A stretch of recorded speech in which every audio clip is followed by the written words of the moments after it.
Hi, I'm Dave Bishop. Today I want to talk to you about our perimeter run blocking schemes and complementary plays in our multiple wing T offense. One of the first things we want to look at is what are the plays that we have in our perimeter run game in the offense that we run. The first perimeter run that we have is what we call our quick pitch, and that is to our halfback. We can change formations and move a tailback or fullback over there and get into spread sets, but regardless, we can run the quick pitch out of there. We'll run what we call our toss set, and our toss is to the tailback, or what we call the tailback. A lot of people call the fullback in the wing T offense. And then we can also run jet sweep in our perimeter game. When we talk about jet sweep, what you see in yellow are all the different positions that we can run jet sweep with. So if you have an X wideout who is talented, you can step him off the ball, step the next guy inside on the ball. You can run jet with him, you can run jet with your tight ends, your wing backs, and so on and so forth. So we run jet sweep in a lot of different ways.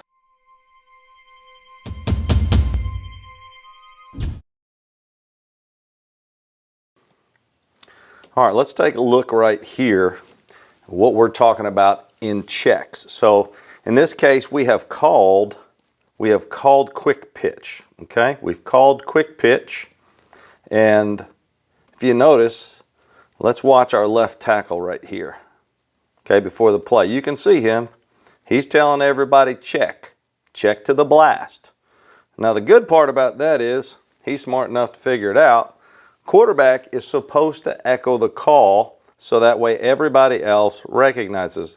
Now the problem we have is, as you notice this guy's alignment, he is ready to crack, and you'll see that we don't do this play right. So it's supposed to be a check, and imagine for a moment if everybody does their job and this guy's leading on the linebacker, and he is blocking this guy. The next man to make a tackle is the free safety, who's flat-footed in this case. Okay, so that is a missed check call. Even with a missed check call, we pick up 3 yards. So important to recognize checks. All right, next play, we're running jet sweep to this overset. The tight end should be calling. All right, he should actually be calling, because his first rule would have originally, before this man walked up, taken him to this guy. So he knows he can't reach him. He should be calling check, and we should be running down. So imagine if we're running jet, down, down. He's outside. We're kicking. This is a big play inside if we do it. But again, miss check. We get our blocks and pick up a decent amount of yardage.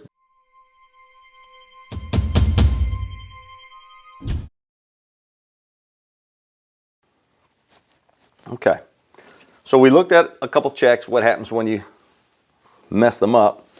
Now, offensive line calls, we've already said it. So play side guard, you want to be listening for ace call and deuce call and backer call, which tells him he's going to kick the #1 defender because we're cracking down inside with the outside guys. So guards will love to hear ace, deuce, and backer because they know they're actually trapping or kicking out a cornerback.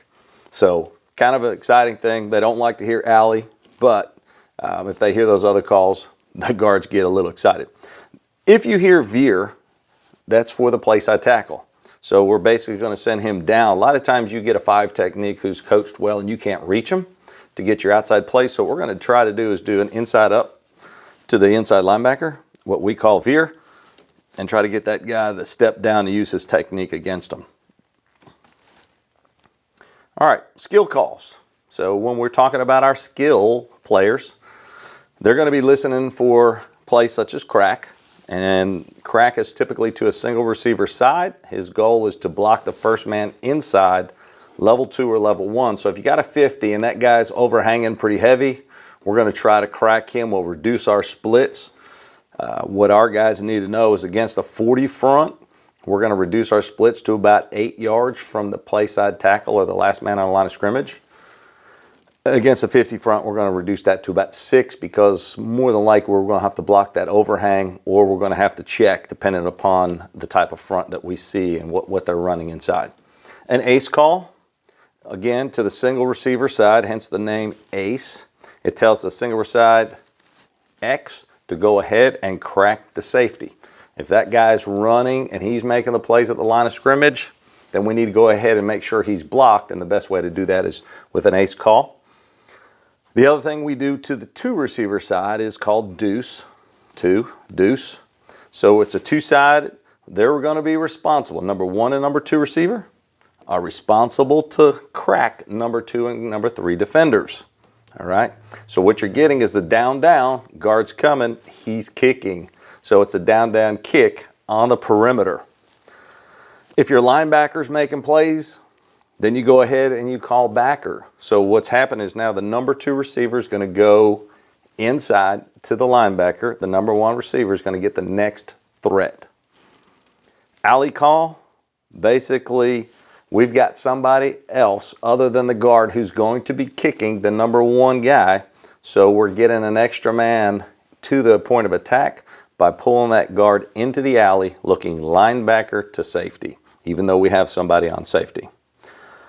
And then we get an X call. Essentially, it can be made by a wing, it can be made by an X. Typically, we tell the wing to make that call if the guy he's supposed to reach is too wide. That tells the X to come down and crack him. But you'll see some sets that we could call X in a little bit later. So kind of a neat little call system we have here that just changes up the plays depending upon the people that are making plays on the defensive side.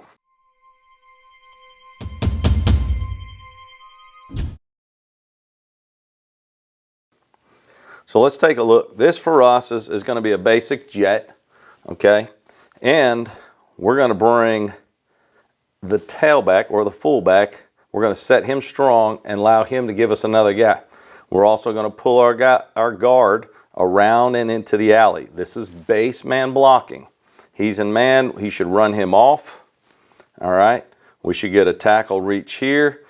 This guy should reach this man. We got an extra runner plus a guard. So we're getting a lot of bodies to the point of attack. One of the things that we feel is important is as the quarterback steps, we teach a punch step, open pivot, and he should be handing the ball off in the play side A gap. When the halfback gets, or whoever's jetting gets the ball, we want him to belly back, which allows him to get past anything that bleeds through and times up with a guard. Okay, so let's just take a look at that. If there's no penetration right here, the guard is sitting right there in front of him, as well as the fullback. So we've got bodies getting to the point of attack, trying to help the back out. All right. It's all about timing and spacing. This is it again. See, my guy, he doesn't come in there very hard, which forces the guard around, but because the back gets depth, he's able to get around it full speed, and you see the guard got hung up because of the penetration. Now, this is out of our gun set. Nothing different. All right, again, getting bodies to the point of attack. We're base blocking this, so he's man here, he's reach on, he's linebacker, he's safety, guard is an extra guy. All right, head over, head over. If this guy's reading his block, he's getting vertical and he's scoring a touchdown, but he doesn't do a very good job of reading the block. Still a good play, but he doesn't do that. All right, again, from our gun set, okay, it's a base block system. Reach, reach, guy goes under. Why the guard pulled underneath, I don't know, but this guy actually read the block and hit that seam pretty well. All right, now, one of the things that we like to do is to see what people do on the back side. This is a base wing tee set. This is not what we typically jet out of, but you can. So we're jetting it back to the tight end. The reason being is because they brought their corner over, and all they have out here is an outside linebacker. So they wanted an extra man at the point of attack for our passing game and running game, and we noticed it, and we're able to run jet sweep back the other way. Unfortunately, the guard doesn't get the call. If he does, we probably score a touchdown. So even though I have it drawn up, guard doesn't get out. Okay? He would be on those guys that are making the tackle right there. Now we're going to put a guy in motion, and we're still going to base block this. So if we're basing it, he's got number 1. As this man jets across, he's going to find number 2. This guy we notice is triggering hard. We felt like we could get around it with quick pitch, so he's going to come up and pick the second defender.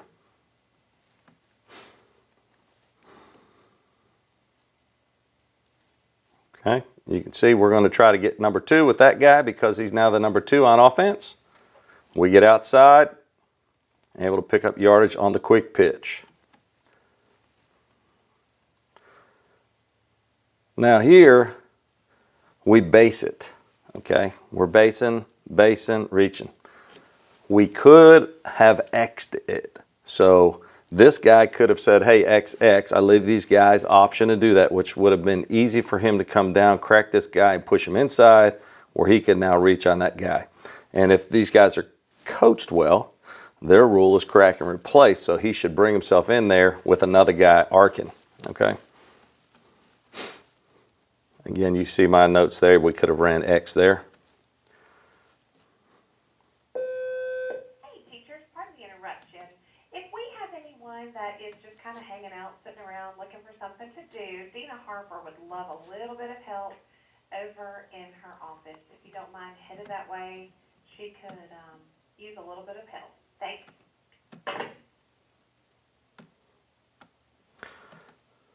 Okay, here we are. We're still base blocking this. We're running quick pitch. Now I want you to really pay particular attention to the halfback. We'll go back and check it here in a second. But the angles between these two guys, because they're what we call stacked. Now this guy is 1 by 1 inside. It's kind of hard to tell. What we do is reach base, which stretches this guy. Now, you see my next mark here is we could have X'd it, which would have made this play much better. He could have came down inside on that guy and forced him in, which would have created an issue for this linebacker. Instead of giving him a hole, this guy could have ran either kicked or logged that guy. But watch our halfback. Watch his depth. It's bucket, bucket, run. He's getting depth. And the reason is it allows a distance between he and the guard where he can follow that guard if necessary. He could have gone in there and follow that guard, but he chose to stay where his blocking was outside on the perimeter. All right, and runs through and makes a big play.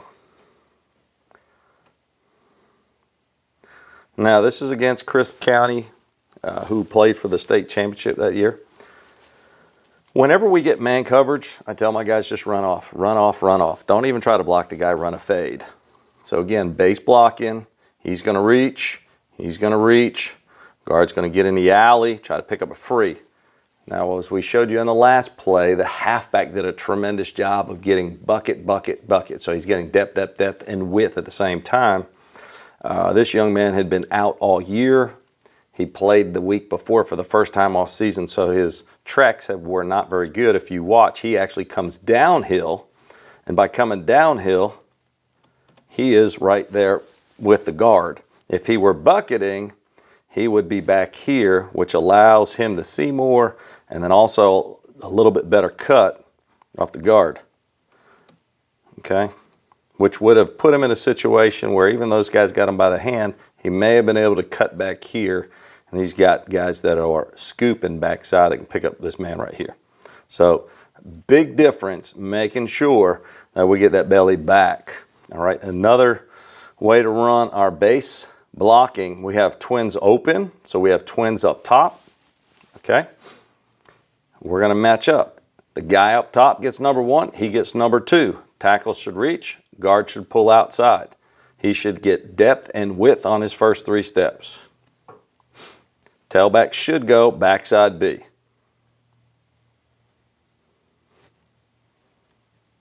And this is against Gainesville 7A school, and we're 3A. Now, again, What we could get here is a check, because the guy he should really be reaching is out here. So we should get a down, really a text or an X call. He's down, he should X and kick. We should run 3.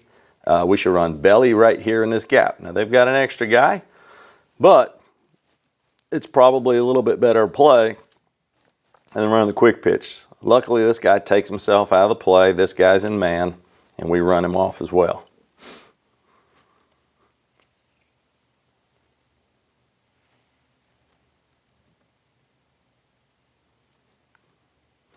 So far you've seen our jet, you've seen our quick pitch. Now we're going to take a look at our toss. To me, you've got to have a fullback that can run pretty well. This guy wasn't very big, but he ran about a low 4.7s, high 4.6s, so he's quick. Now, it's going to be reach. If he were here in the wing, he would get this guy, so it doesn't matter. He's now in the backfield. He's going to come out and pick up the same man he normally would if he was in a wing set. And we're going to toss it out here to the tailback or the fullback.